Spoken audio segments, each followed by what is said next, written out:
આ રહ્યા વધેલા પૈસા. બાપા, ભક્તોની ભીડ વધતી જાય છે, તો મને એક વિચાર આવે છે કે આ આશ્રમને આપણે મોટો બનાવીએ તો. અરે વાલા, તમે ચિંતા કરો માં, આશ્રમને મોટો તો મારો રામ કરશે. ભલે બાપા. સીતારામ.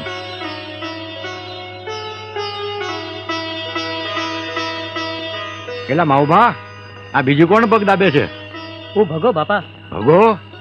ક્યુ ગામ વાલા? લાઠી. લાઠી? તો ઈ તો અમારો શ્રીકાંત સોની ટ્રેક્ટર. બસ વાલા બસ, તમારે આ સેવા નથી કરવાની, પગ દાબાની સેવા નહીં કરવાની વાલા. કેમ બાપા? એનું કારણ છે વાલા, તમારા હાથ હોય હું વાળા, તમે રહ્યા મુંબઈના માણસ અને મારે આ દેશી હારે પનારા પડ્યા છે, એટલે મને તમારા હાથ ફાવે નહીં.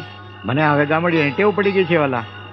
તમે તો ફિલ્મમાં શૂટિંગ કરવા જાઓ પછી કઈ આવવાના નથી, મને ટેવ પડી જાય વાલા, એ આપણને ફાવે નહીં.